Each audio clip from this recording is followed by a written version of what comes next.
Bonjour tout le monde et bienvenue dans Comprendre les règles de sécurité explicites. Du coup, on va entamer les règles, bien sûr, la configuration des règles explicites. Bon, les règles qu'on configure normalement pour autoriser, bloquer quelques flux qui rentrent dans notre environnement. Du coup, pour, avant de configurer, bien sûr, je voulais vous montrer ce slide-là. Mais juste après, on va attaquer, bien sûr, le lab.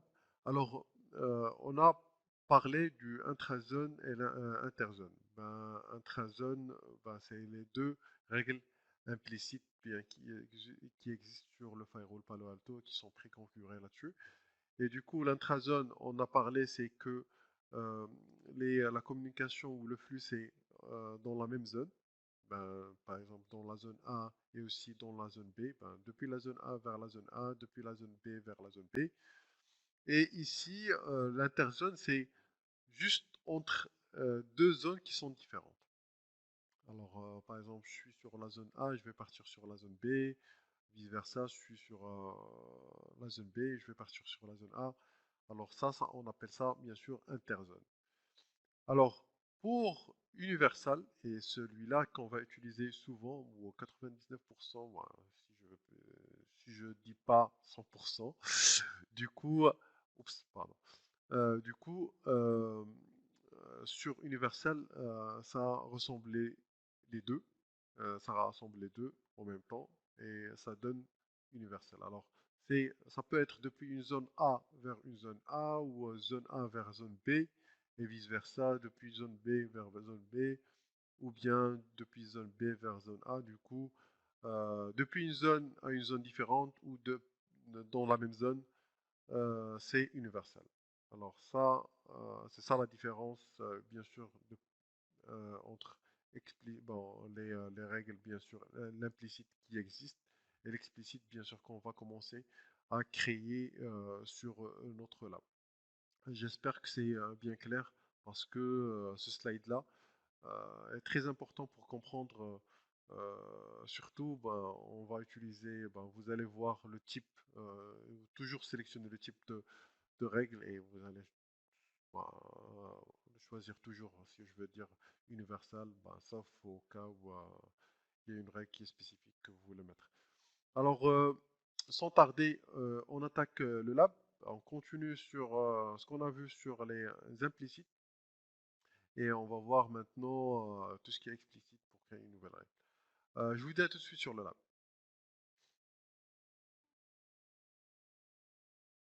Bon voilà, je suis sur mon lab. Alors du coup, on va faire la configuration ou ajouter une nouvelle règle sécurité. Mais avant ça, alors je préfère deux choses qu'on n'a pas encore fait. C'est ce que sur l'adresse IP, l'interface de Outside, on a toujours une adresse IP qui est dynamique. Du coup, on va mettre une adresse IP qui est statique. Alors c'est pour ça, je vais partir sur l'interface 1.1 et ajouter une adresse IP statique. Alors ça sera 203.0.113.127, d'accord, slash 24, et je valide par rapport à ça. Autre chose, vous avez notifié comme quoi ici il y a les trois interfaces qui sont verts. Bon, ici c'est une sous-interface. Et ces trois interfaces qui sont verts, pourquoi ils sont verts et les autres ils sont rouges?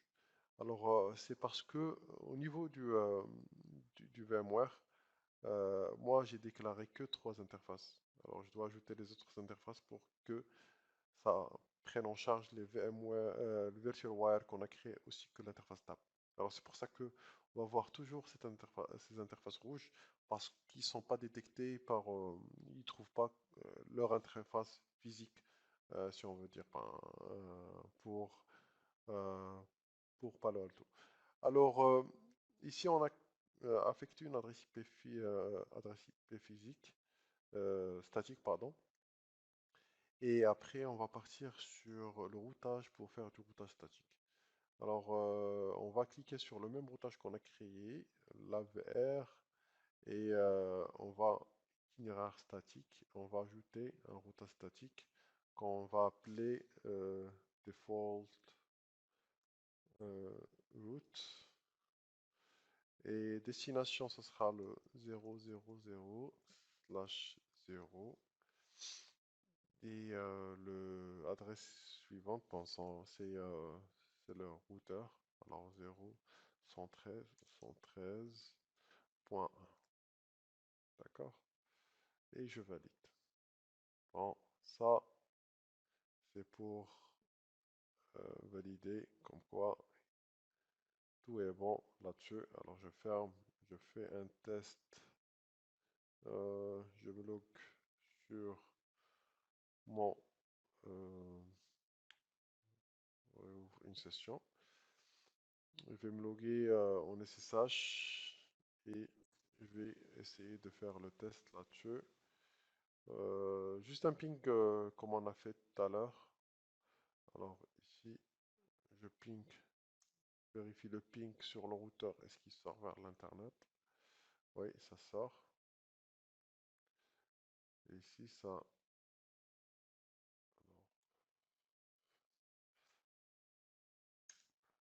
c'est bon. Alors, ping, source 203.0.113.127. 127, host 8.8.8.8. Voilà, ça ping maintenant. Bon, avec la route statique et aussi avec... voilà, voilà. Alors ça marche. Maintenant, on peut... Alors, j'arrête le ping. Maintenant, on va faire sortir et autoriser le flux. Mais comme vous pouvez voir, euh, si je fais du host,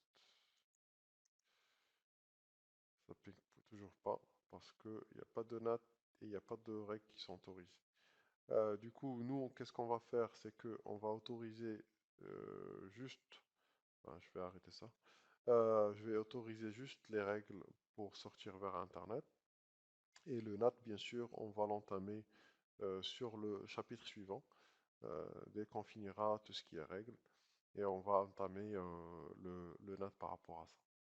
Alors, passons maintenant pour partir sur Policy, pour créer une règle. Alors, Policy, et je vais ajouter, bon, sécurité, bien sûr. Et bon, comme on a parlé tout à l'heure de l'implicite, maintenant on va créer l'explicite.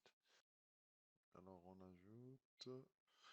Et là, bien sûr, je vais nommer ça accès Internet ou externe.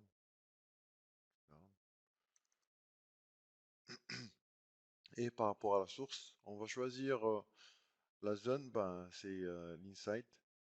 Je vais laisser ça indifférent, comme any. Et destination, je vais choisir bien sûr outside. Ben, ici en général, comme on a vu tout à l'heure, on a parlé de intrazone, de type de règles, ben, l'intrazone et l'interzone, ben, on a vu sur l'implicite. Et on a bien expliqué c'est quoi l'universel. Bon, pour l'explicite, ça fait rentrer les deux en même temps. Ici, ben, bien sûr, par rapport aux étiquettes, bon, on va en parler après aussi pour regrouper les règles. Moi, je veux des règles par Internet, des règles pour en interne, aussi des règles pour un projet bien précis. Comme ça, je peux regrouper les règles. C'est très utile par rapport à ça. Ici, bon, la destination, l'application. Alors, je ne vais pas rentrer en détail, mais juste une bref présentation par rapport à ça. C'est que sur Palo Alto, c'est que la notion des ports est plus utilisée. Ils utilisent plus l'application et l'application, par exemple FTP, c'est elle qui va utiliser son port par défaut. Par exemple, moi, je veux une application, l'application DNS. Voilà, au lieu que je puisse rentrer le port DNS ici, 53, moi je choisis juste l'application DNS et je remplis tout ce qui est web browsing. C'est pour moi, c'est Internet, c'est HTTP. Du SSL, c'est du HTTPS. SSL, voilà. Et bien sûr, si je veux d'autres applications, je peux aussi ajouter du FTP ici. Alors du FTP. Et comme ça, je vais pas ajouter les ports là. Alors, l'inverse, si je veux appliquer une politique d'un firewall qui est normale, qui a la tendance que tout le monde connaît, ici, je vais retirer tout ça et ajouter les ports que je connais moi. Alors, ça sera du DNS, voilà, et ça sera du HTTP, ce sera du HTTPS et ce sera du FTP que je vais créer si je veux. Alors, dans ce cas-là, euh, n'importe quelle application, moi je vais utiliser l'utilisation normale du firewall. D'accord? Mais je ne peux pas mettre en même temps du web browsing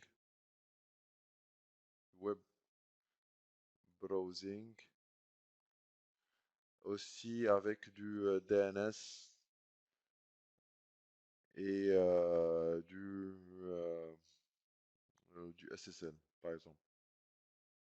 Je peux pas mettre comme ça, je peux pas mettre cette combinaison.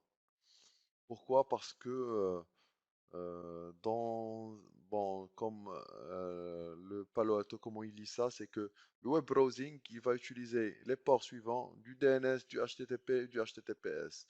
Le DNS va utiliser les ports du DNS, le 53, le 80 et le 443.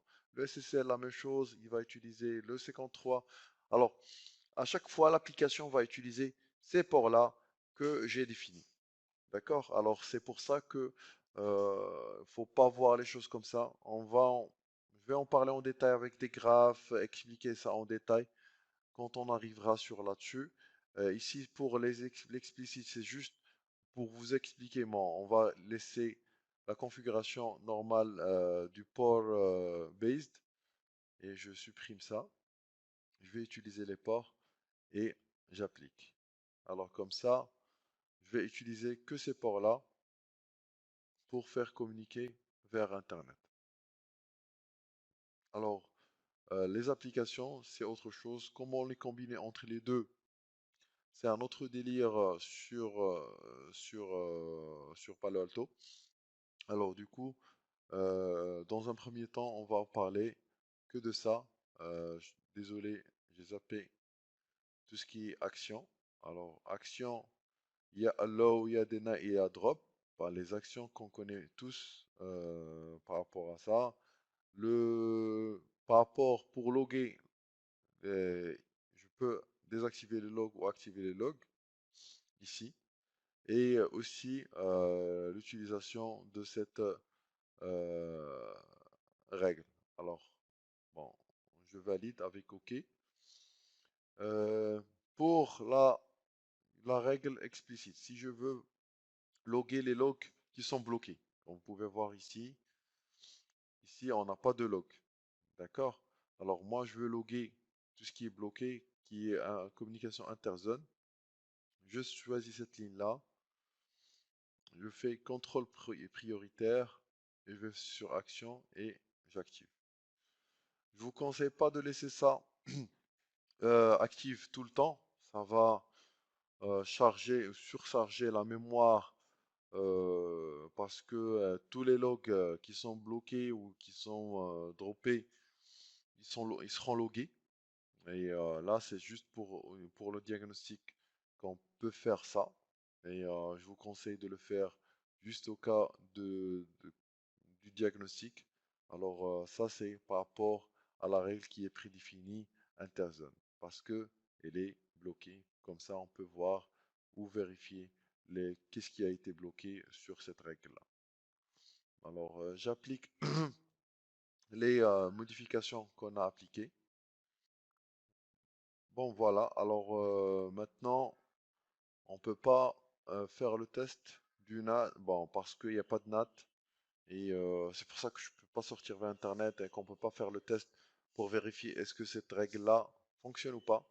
Bien sûr, on va faire le test dès on active le NAT là-dessus. Et j'espère que c'était bien compris. Ben, c'est pas grave si vous comprenez pas trop relation application-service. Il y aura un chapitre dédié pour ça, sur le App ID, comment ça fonctionne, pourquoi l'avantage de ce App ID et tout ça. On rentrera en détail et je vous expliquerai tout ça sur alforum.com. Juste restez connectés et on verra ça. Alors, merci d'avoir suivi cette vidéo-là et bien sûr, on va continuer sur ce chapitre-là. On va voir les tags et les objets, comment les créer et tout. Restez connectés, je vous dis à très bientôt. Merci, au revoir.